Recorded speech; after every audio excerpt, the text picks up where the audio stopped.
and talk to various financial professionals from all corners of the world and all different parts of the finance world. Today, we're talking with Kevin Brockland, and I'm going to bring him on right now.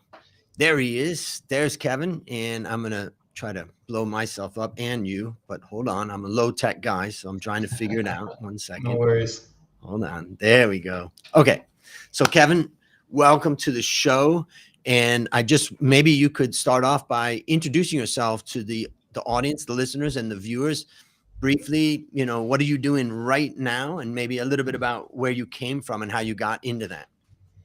Yeah, so right now, a few different things. The primary thing is I am the founder and managing partner of Indelible Ventures, which is a seed stage focused VC based out of Malaysia, where we target tech-enabled B2B companies that have the potential to scale internationally. Alongside that, I have my own podcast called Sea of Startups, where we highlight the profiles and adventures of many of the early stage startup companies here and within the region. I run a number of event series in order to help the entrepreneurs in the local ecosystem. And I guess last but not least, I'm also the Malaysia director for Founder Institute, which is a pre-seed accelerator. So quite ingrained in the early stage ecosystem here. And one of the questions for the people out there that may not even understand startup, what does it mean, seed or pre-seed? Yeah, so there's a lot of terminology in this as we go through, and it's a little bit fuzzy lines that are dividing all of these definitions, but we love to put categories on stuff. So essentially, the way that I'll boil it down is if you're pre-seed, you're in the concept stage trying to put out your first product in the market, which we oftentimes call the MVP, the minimum viable product. Although people will argue whether or not minimum viable is actually a thing anymore, but that's a different story. When you get into the seed stage, you have a product in the market and you're likely generating some revenue, but you're trying to still demonstrate product market fit, because you may still have to tweak, improve the product as it gets out in the market, and you're still in that sort of validation stage, but you're making money. Maybe spending more than you're making, but that's kind of part of the process of building revenue. a company. Exactly. Okay. You're making revenue. Got it. Once you get past the point of validating that it's there, that's when you start the Series A, and you start getting into the alphabet series, where you're raising progressively more and more money. But those stages are really when you have kind of a proven playbook on the product market fit. You're demonstrating the go-to-market strategy. Now you just need the capital to start supplying those growth engines. Okay, and my question for you is, what is it you love about your job? And the reason why I'm asking that is because a lot of young people, maybe they don't enjoy their job, they're not sure where they fit. And I really am a proponent of joy in work. And I love to wake up and do my work. And I love to see people happy and satisfied in their work. And then maybe tell us what it is that you love about what you're doing. Yeah, I do love my job. I get to help really talented entrepreneurs become even more successful. And I get to see a variety of companies, a variety of entrepreneurs, and help provide capital that can end up taking them to the next level. And I think part of it kind of plays into some of my career progression as well, because, I started it off, I worked in finance in New York. I ended up elevating to where I was a portfolio manager at a global private equity firm where, I was overseeing 17 different funds across 19 different markets. I ran the global funds, oversaw the managers for each of those country or region specific entities. And at that point, you're sitting at HQ, you're overseeing, you have a number of layers beneath you, you should be feeling pretty good. But the fun part to me was really getting involved with the companies, getting involved with the portfolio companies. That was the fun part for me. So, I took a deviation, moved towards a regional firm. That ended up moving me around. That landed me here in Malaysia. And a couple years back, I decided, hey, there's now this sort of ceiling because it's a low headcount business. I have to either wait for my boss to retire or die. Sounds a bit morbid, I know. But the upward progression is really that, or I need to jump ship to another firm. So I chose the option of why not start my own? Difficult journey, but super rewarding. And I get to do the part that I love, which is getting involved with directly with the portfolio companies. That's a great description, because when you're in New York and you're overseeing all that, it's like you're detached. You're not Mm. feeling it on the ground. Before we go any further, I just want to welcome everybody. And part of the purpose of Careers in Finance is to help young people figure out what they want and learn more about that too. And so feel free for anybody listening or viewing to ask any questions. Just type them into the chat and feel free. And then I'll ask those questions, and just want to welcome everybody who's listening. I saw Mohammed is listening and saying hi. Good to see you. And anybody else who's out there, feel free to shout out. Yep. So Ann Tui says hi. Good to see you. And so let's talk a little bit more. What does it take to be successful as a seed or pre-seed company? Like, what has been your experience about what works from your view? Like, you mentioned something that I thought was interesting right at the beginning, which is something that could scale globally. Hmm. Tell us a little bit about Yeah. So the funny thing is, a lot of times you would anticipate, and you can find some folks that start off as public market equity analysts that are good at the analysis and market analysis. That's probably bigger than the financial, because in the very early stage, there's not a whole lot of financials to analyze. But you really need to have a good understanding of the market and be able to formulate an opinion of what is it going to look like in the coming years. Because if you're investing at the early stage, you're talking about a maturation period of, say, 3, 5, 7, if not longer number of years. And so you really have to have an analytic set or some sort of vision and viewpoint to establish of what are things going to look like. So oftentimes when I work with people that are just getting started or helping train analysts or whatnot, one of the tasks that I put them through is developing their own investment thesis. That if somebody is thinking about breaking into the space, it's a good thing to have in hand when you first start having conversations of, I believe that this industry is going to go this direction, and formulating and understanding who the players are. That goes a long way in showing that sort of initiative and competency, because it's a low headcount business. This space is very low headcount. So in order to stand out, you have to have a differentiated viewpoint and the logic to support it. It's one of the things I explain about our business, which is one of my businesses is a coffee business, and we roast coffee in Thailand, and we're a B2B supplier.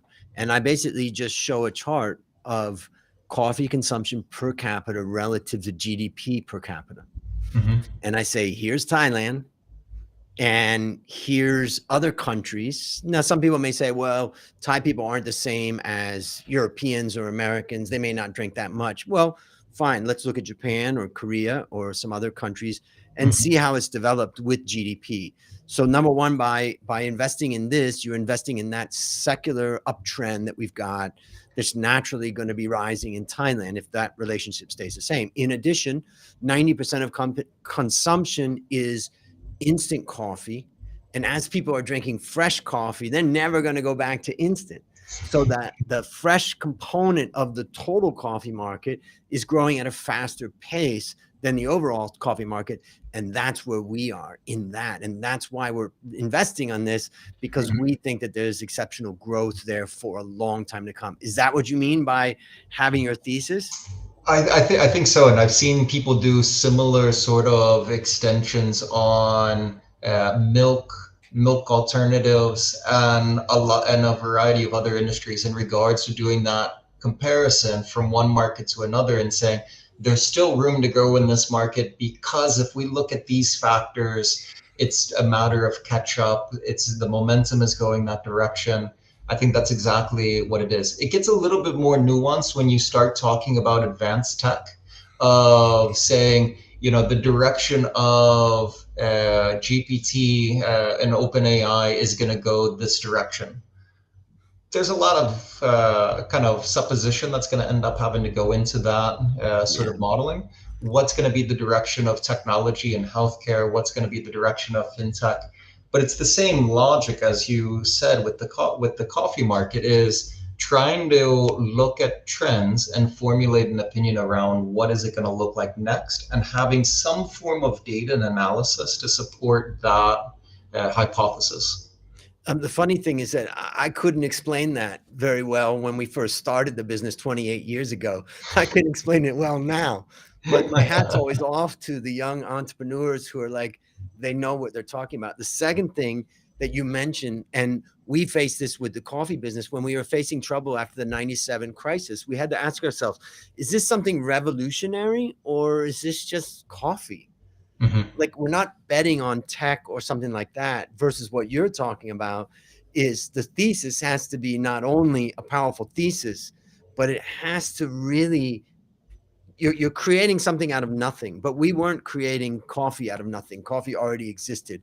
We were just augmenting, the market. So there's a big difference. Before we continue, I just want to say we've got a bunch of questions, and I want to thank everybody for your questions, and we're going to go through as many questions as we can. And I think that the first question that I want to highlight, I mean, the purpose of this show is, number one, to help people think about their own careers, but also the idea of, understanding your job and what you're doing. And Rainier Michael says, from Singapore, he says, in early stage investing, how do you manage legal risk? Oh, that's a good question, particularly because we're dealing with different countries. Yeah, That's interesting. yeah. So what are your thoughts on that? To be honest with you, in Singapore, it's a whole lot easier than most of the rest of the world because the legal system is just so efficient and black and white. Um, but there's things that you can manage, and there's things that you need to be able to control and minimize. So to the extent possible, most times you're looking at trying to kind of go through enough of the layers of due diligence and make sure that you're tick marking the boxes of compliance. As the company progresses, there's always going to be some form of legal risk in regards to contracts, etc. Most times, the legal risk ends up becoming elevated if you take a position on the board of directors, because then you kind of take away some of that limited liability shield that you have. But most of the aspect from the investor standpoint is getting the contracts in order, of making sure that you've done enough of the due diligence. Then you're kind of covering yourself with the reps and warranty section of the agreement and going through all of that. I've done business in many different parts of the world that would be classified as emerging markets or even frontier markets. And you can do as much as you can when it comes to it, but enforceability of certain terms in certain markets is not always easy. I'm fortunate here in Malaysia that the legal system is quite good, and so we haven't run into any major challenges as of yet. But it's certainly something that you can't cheap out on legal advice when it comes to investing. Yep. Okay. And let me just say hi to everybody who's listening and viewing. This show is for you. Ultimately, it's careers in finance. And we're looking at, today we're talking with Kevin Brockland, and he's talking about his direction in the world of finance and investing. And this show is for you to ask questions. And we do want to just say hi to some of the people who are attending. So Ayan Kunle is on, and I'm guessing from Nigeria. That's my guess, but good to see you. And let's see, we've got Carlo from Manila. Good to see you. And also Matthew says, yep, there he is from EPS in Malaysia. Good to see you, Matthew. Feel free to ask any questions for those of you. We have Robin. All right. He's from our Become a Better Investor community. Great to see you. And also we have Who else? Rochelle, also saying hi. And Quadri, who's also in Nigeria. There's Alex, my business partner here in Bangkok. And Momin also here from Egypt. Good to see you. Now we've got a question here from Tirada, who's in Thailand. Could you share a specific example of a tough obstacle that you've successfully overcome? Like, what were the key strategies that you used? And I think, one of the things about that question is that COVID times have been, tough for young people. And, I think we need to provide some inspiration to young people that they can overcome difficult times. And that's part of in my podcast, My Worst Investment Ever. That's what we're really talking about, is the biggest mistake. So maybe it would be great just to talk about maybe your toughest challenge and how you overcame it. Yeah, I mean, there's a little bit of recency bias because when I think about toughest challenge, the thing that's more recent in mind is always the thing that ends up being kind of the trigger for me. And that's probably when I decided to do the transition from being an employee to being an entrepreneur and launching my own entity. That's a big challenge. And there's a lot of young people that are out there that, maybe during the pandemic, you were downsized or something along those sort of lines. It still remains a difficult job market, even though we're starting to see some of the signs that things are rebounding, depending upon the specific field that somebody may end up being in. But when I made that choice to transition, the key strategies really comes down to getting organized on how to hit market. And for something that essentially has two sides, you have to pool capital and then deploy capital. You have to have an organized strategy around how you're going to tackle both sides of the business. How are you going to end up going out and trying to convince suppliers of capital to say, hey, you're the one that I'm going to make a bet on? And then how do you end up finding enough pipeline of interesting companies to where you can successfully deploy? Because ultimately, the investment management business, and specifically VC, is not about a one-time vehicle. You raise one, then you have to go get another and raise another and raise another and raise another. You're essentially on a hamster wheel, constantly on this cycle of one after another. Unless, of course, at some point you do phenomenally well and you say, hey, I'm just going to manage family resources at this point in time because I've done so well. But generally, no. We're not at that point yet. Not at that point, hopefully at some point. And so, yeah, the strategy really comes down to being organized. And both sides of the business, I look at it and say, I need an enterprise sales strategy where I'm essentially doing a lead qualification funnel in how I'm approaching this on both sides, on the supply of capital as well as on the pipeline of how I'm sourcing deals. No matter what your goal and thing that you're trying to accomplish, organization is golden. Whether it's your calendar, whether it's your strategy, organization, it's hard to be effective with your time because that becomes more and more limited as you try and do more and more. So how do you get your funnel? I mean, one of the things when I was young, I didn't really understand the importance of sales and having a pipeline and all that. Now I understand that so much more. And so when you talk about a funnel, or what we used to call in the old days a pipeline, but let's just say, how do you get people to you so they know what you've got and then they reach out? Yeah. So it differs on both sides, and so there used to be like a meme around lawyers where you'd see an ambulance and the lawyers chasing behind it. So you could kind of replace that for this line of business and say the people that have the money are getting chased by the people that want the money. And so from an investor standpoint, getting the word out there that you have capital to deploy is relatively easy. And then it's just a matter of having an organized structure to where you can filter out the good versus otherwise. There's always companies and there's always a number of mechanisms. That being said, I see a number of funds that do struggle in order to get funnels. So I've never seen that as a big challenge. But on the other side of, now being the one that has to go chase that, and it flips the table around. That's a bit of a challenge. And your network is your net worth is kind of a cliche saying that's been tossed around, but it really is true that you have to get out there and you have to network, because you don't know who that first degree connection is going to lead to the second degree connection, and those will lead into intro. So you really just need to kind of get out there, go to conferences, go to events, start talking to your network, and building a brand. Yeah, it's a great thing. I know when I was an employee for many years, and I didn't really network that much. I had a great job and I did my job and I have my clients. But then once I started on my own, you really, really got to network. Let's just take a moment and thank everybody for attending. This show is for you, Careers in Finance, so you can ask questions and learn. I just want to welcome, there's Nang there saying hello, and also Ikane also saying hello, and we see Toluwase, good morning, because it's morning there in wonderful Africa and Nigeria.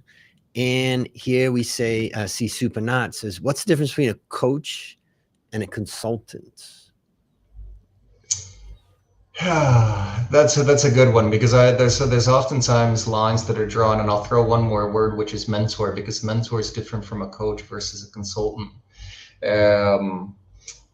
If I was to put terms, and this is by no means like the standard textbook sort of delineation between these words, but a coach is somebody that's going to get you through more high level sort of practical sort of, how do I become a leader? How do I kind of frame my thought process? Whereas a consultant is more functional. There's a specific activity that you've hired a consultant to do, whether it's advising on a specific project or otherwise.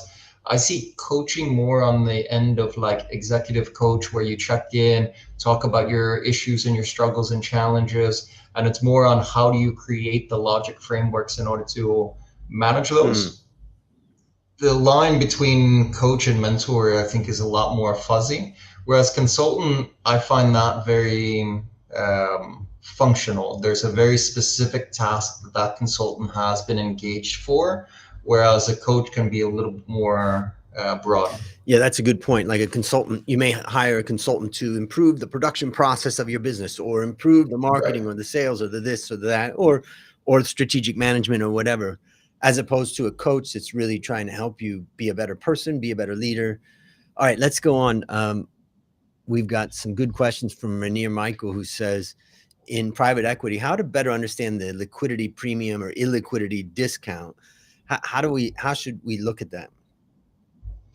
Yeah, this is a bit of a challenge, because when you start talking about the earliest stages of companies, there's not a whole lot of financial information to build sophisticated valuation models off of. And so oftentimes what you end up doing is working kind of a little bit of backwards and a little bit of forwards, and kind of doing this like combination of approaches in order to figure it out. One of the methodologies that became quite popular was First Chicago, which is essentially looking forward and saying, if I want to try and find a point where this company is now more comparable with market multiples or other sorts of forms of valuation that I can compare out there, because oftentimes in the early stage, they're not as applicable. So I'll go out, say 3-5 years, find what I anticipate that company to potentially be at, and then I kind of get the present value of it. Now, what's the discount factor? That becomes the puzzle of how do you end up incorporating the execution risk, the liquidity premium, all of these different sorts of factors. And most times somebody will look at it and say, okay, an average investment at the early stage, I need to look at it and say it needs to return the fund.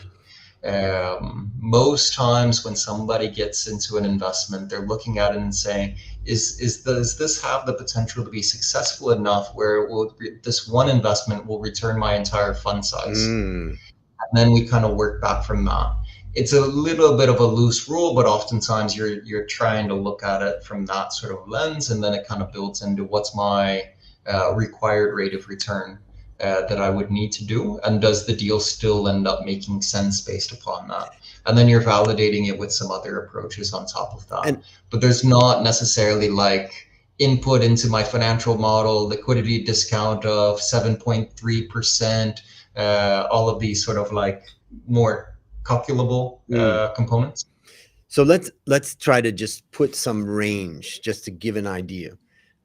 One of the ideas is let's just say that you've got a good forecast, and let's just talk about revenue.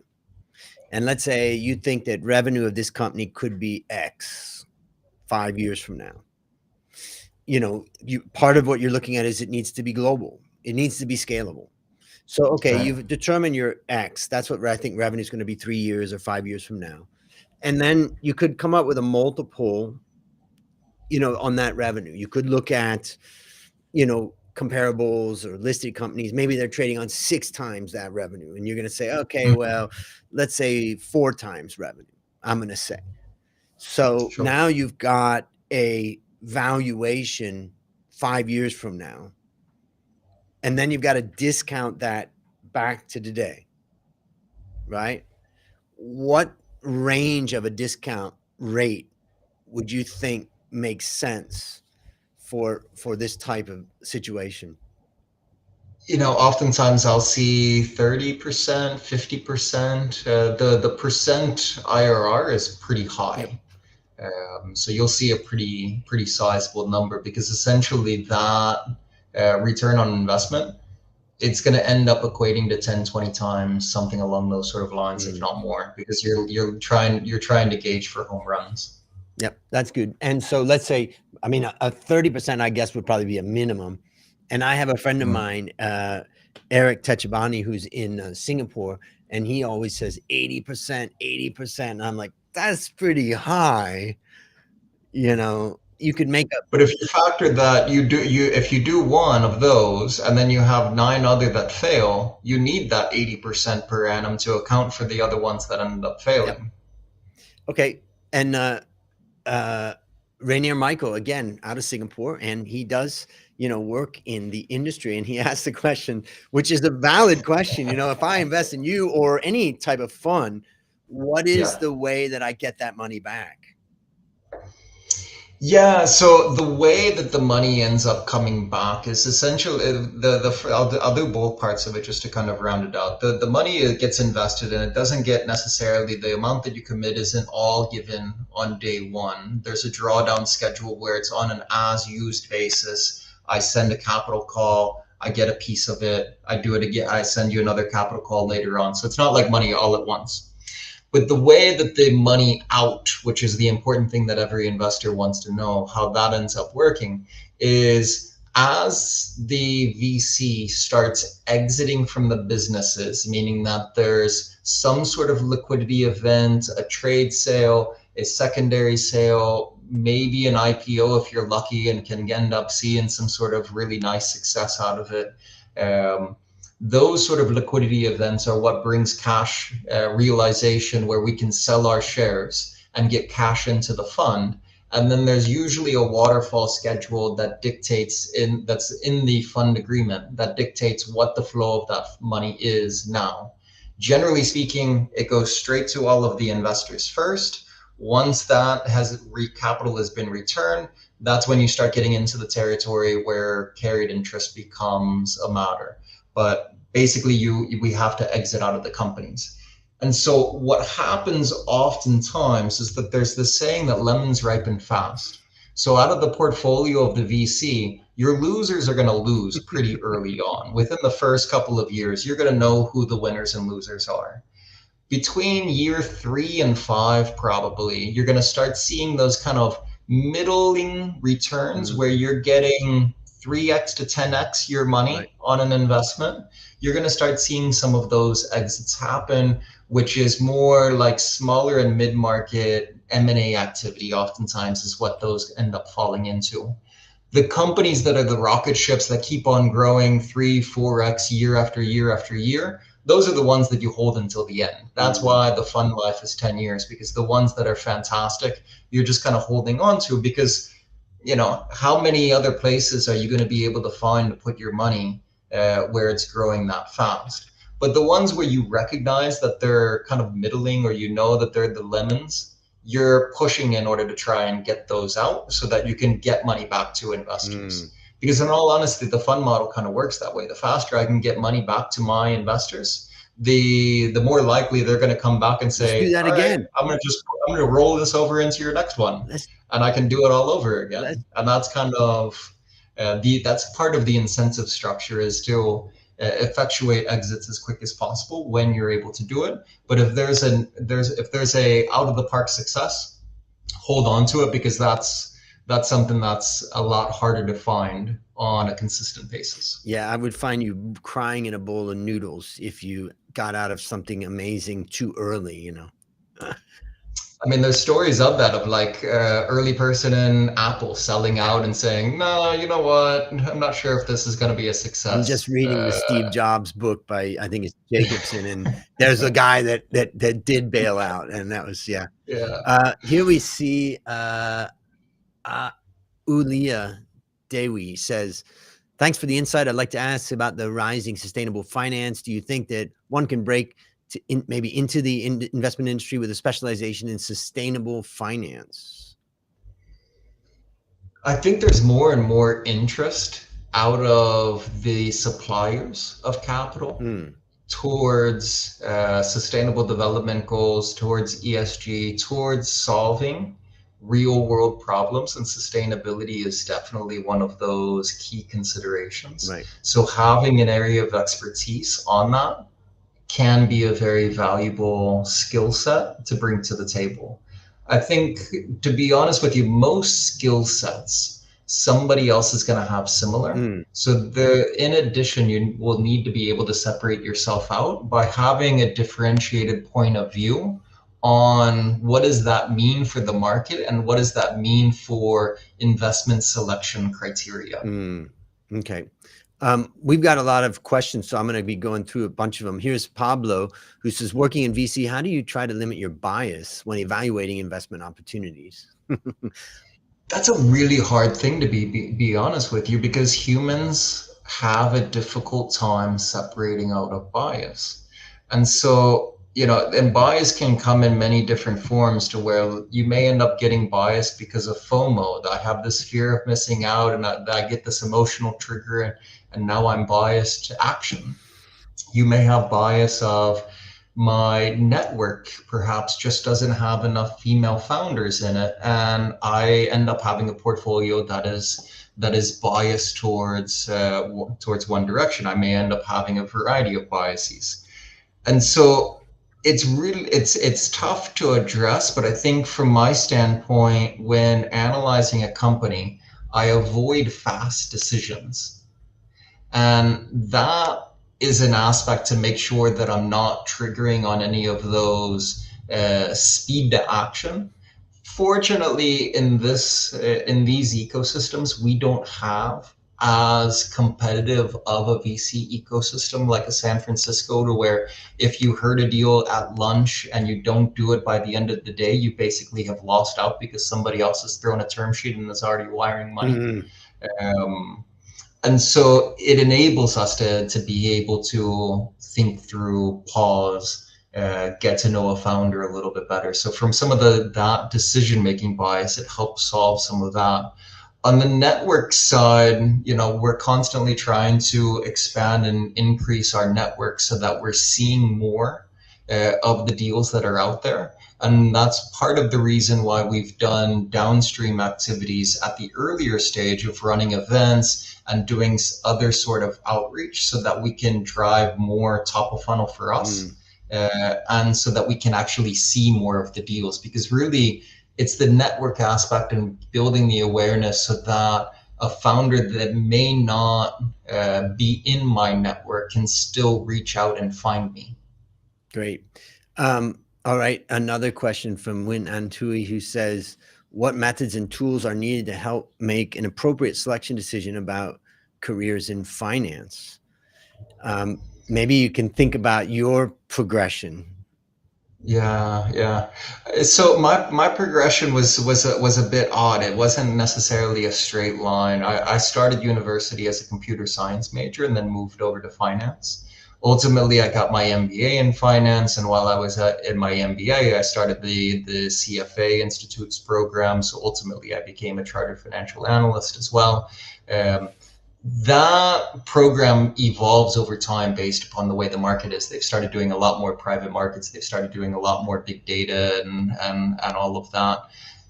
But I remember when I was going through the program, it was very public markets driven. And when I entered the market after I got my CFA, it was 2008. And at that time, my specialization that I was doing a lot of work in grad school was on kind of the alphabet soup of structured products. MBS, CDO, 2008. That was not a good time to try and get a job in those sort of products. Basically, as toxic as those products were, the people that specialized them were also toxic. But fortunately, I ended up finding another place in working in distressed markets for a company called Tiger Capital out of New York. So I ended up landing there, and that kind of changed the direction that I was going, much more towards private markets. And from there, I transitioned from doing the kind of the downside of business of distressed and turnarounds and liquidations and being on the downside of what happens, and flipped over to an impact investor where we were operating in emerging and frontier markets. And most of that was coincidental and network. So there's not really a tool that drove me there. It was really just more of a matter of keeping myself out there and looking for the opportunities. I knew that I wanted to do something international, and that was where my interest lied. And then it was just kind of right place at the right time where luck meets preparation. And that's kind of each of the career jumps that I've made is kind of that combination of luck meets preparation. Yeah. And you mentioned about when you were asked about tools and you mentioned about CFA. CFA was really a great toolbox for me when I started off. It's also a good indicator to other people that you have the foundational tools. Yeah, if I see somebody with that credential, I can. We have a shared pain on how much effort it took in order to get that, because it's not an easy program. That I think the last testing they had a record high pass rate, which was still like 40%. Yeah. But generally, it's like 20 to 30% of people pass. Speaking of shared pain, one of the questions is coming from one of our graduates from the Valuation Masterclass, where there's a lot of pain, but a lot of learning. Ashwin says, you mentioned earlier something about being an equity analyst and the need to differentiate yourself and your perspectives on the direction of the market.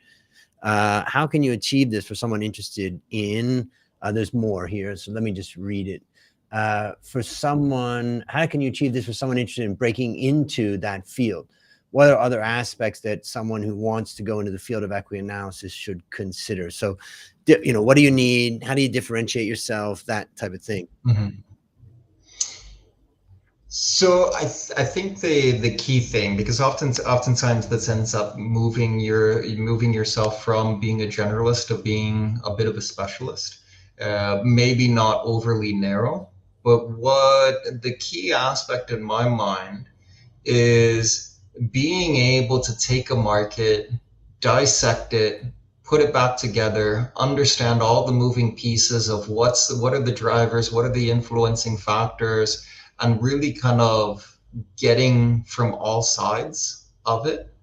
And if you can formulate that sort of perspective and not only understand it, but to be able to convey that simply, because ultimately communication is what it's going to end up coming down to, because you can be a fantastic analyst, but if you are not able to convey that to a colleague, a superior, an investor, or somebody else, it becomes less valuable. So there's the combinations of the two sides, and on the what I was referencing it as well was that in order to have any sort of predictive capability, you really need to be able to understand the ins and outs of a particular market or industry, so that you can look at it and say, the direction of interest rates is going to go this way, so I know that that's going to have an impact on this and this and this, and because of that, we're anticipating that this market is going to do such and such. So being able to kind of connect the dots, and as well in the technology space, understanding what are the up and coming trends. Are we going to see more? We've already started seeing distribution centers going more and more robotic, where you have these robots zooming around on the floor. There's less and less people that are inside of them. Still people, but less and less. You're starting to see more computer vision technology getting implemented in the quality control processes in order to ensure that whatever's coming off of the manufacturing line is done within spec. You're starting to see that within health and safety. You're starting to see that in a variety. You're starting to see a number of different technologies. So how does this affect? And I think that's where the differentiated point of view starts coming in. Moving pieces, communication, plus understanding a perspective on the future direction. We're going to get close to wrapping up here. So for any people that have any questions, make sure you put them in now. This is Careers in Finance, and it's for you to think about, how do I build a joyful career in finance? We did have a question, another one from Rainier Michael, who asked the question, how will AI impact your business? That's probably the question we're all trying to figure out. But it's an interesting one for your business. Can it be AI'd? Yeah, that gets into a conversation that people have pretty drastically different viewpoints on. And so I think it's definitely going to play a bigger and bigger role. But I think that there's still a human plus element that's going to end up having to play. As you get later and later stage, when the metrics are more of the determining factor, and you can utilize AI to better and faster calculate multivariate models that have more and more complex and sophisticated inputs, when there's a little bit more understandability to it, I think it starts playing a bit better. When you start getting into the earlier stage, I think there's value in being able to utilize the models in order to digest large amounts of information, market researches, and be able to analyze it easily. I oftentimes will get a market research report, and you're talking about 100, 150 pages. Time is short. I can't necessarily always read every single one, but I do want to know what is coming out of it. So positive aspect, there's a tool called Charlie. You can just dump that into the model. Now I can have a Q&A session directly with that document. What's that as tool? opposed How to do you having spell to that? read the entire thing. SHRLY. Charlie.ai is the company. Full disclosure, I am on the cap table, so I am talking my own book there. So tell me the name of it again, just because I was a little slow on that. Charlie, SHARLY. .ai. There we are. .ai, yeah. So there's tools like that are going to impact the level of productivity that people are going to end up having, especially when you're having to deal with large amounts of data sets. And there's similar sort of companies that are tackling the financial side and solely focused on the numbers. Ultimately, what we're going to end up having is some of these tools that are built around some of the private data sets that companies, because ultimately that's going to be the proprietary information is going to be the determining factor in a lot of the models that are out there. But it's helping speed up the analytics process. Because of the early stage is very people oriented. it's hard to remove the human element in the decision process because AI models are more prone to bias when analyzing human beings than human beings are, at least currently, because you're basing it off of the quality of your model is solely as good as the data that's going into it. And oftentimes when it gets into um, I'm not an expert on psychometrics, so maybe somebody can end up chiming in and tell me that I'm off base, but they're advancing more. Ultimately, it may end up reversing, but I think that you still need to be able to understand the character of an individual and get that level of comfort when you're kind of a people-oriented decision. Is this the person that has the wherewithal to deal with just how difficult it is to be an entrepreneur? And that part I see AI struggling uh, to replace me entirely as of yet, or maybe I'm just hopeful. Yes, that we're all hopeful in this situation. In wrapping up, because the purpose of this show is really to help people think about how to build a joyful career in finance, not just a career, but a career that you really enjoy. And we started off, asking the question about like, what do you enjoy about your job? What I'd love to do is just ask you to give us somewhere between 1 and 3 pieces of advice of how a young person can build a joyful career in finance. You know, it depends upon what stage in your career you're at. But getting into finance, there is this inherent aspect that in the early days, you're essentially a workhorse and you have to put in very, very long hours. I don't know any branch within finance where that hasn't really been the case. I went through it where you're basically working day and night with relatively limited amount of sleep and still working on the weekends and all of that. It can be a very demanding job. But I think the key aspect of it is ensuring that whatever space within it that you're doing is something that is of interest to you.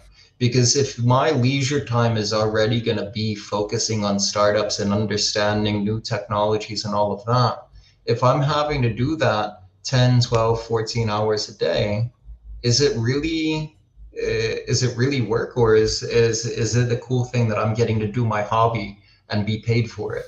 And so I think there's an aspect of just trying to find what is the segment that sparks your curiosity, Mm. and can you make sure that that's the area where you're able to monetize. That's probably the number one thing for me.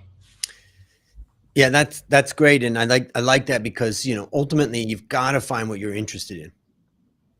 When you find what you're interested in, then you can really dedicate yourself to it, and it doesn't feel so much like work. All right. Yeah. Well, I think I'm going to wrap up now and say to everybody who attended and those that are watching after this, uh, I want to thank everybody for joining us. And the purpose of the show, again, is to talk about careers in finance and how to find a joyful career.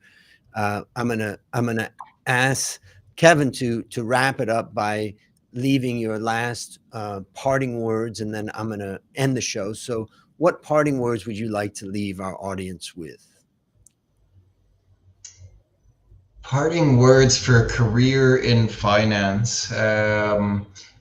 I guess parting words would be what happened with me. It's not a straight line. You just have to keep out there and make sure that when opportunity arises to either move another direction that's of interest for you or otherwise, when opportunity meets preparation, that's when good things happen. So you need to make sure that you're always prepared and you're on top of whatever the latest trends, etc.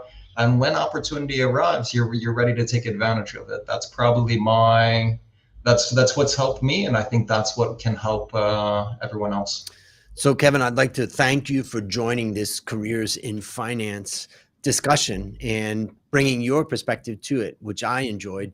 It's the startup world is a really challenging world, and so I respect and admire what you're doing in it. I often say that I've already had my startup experience, and it was tough and painful, in the beginning, and I'm not sure if I want to go through that or invest in that necessarily. But so my hat's off to you. We get a lot of people saying thank you in the chat. So thank you for your time, and for the listeners and the viewers, thank you for your questions, your comments, attending.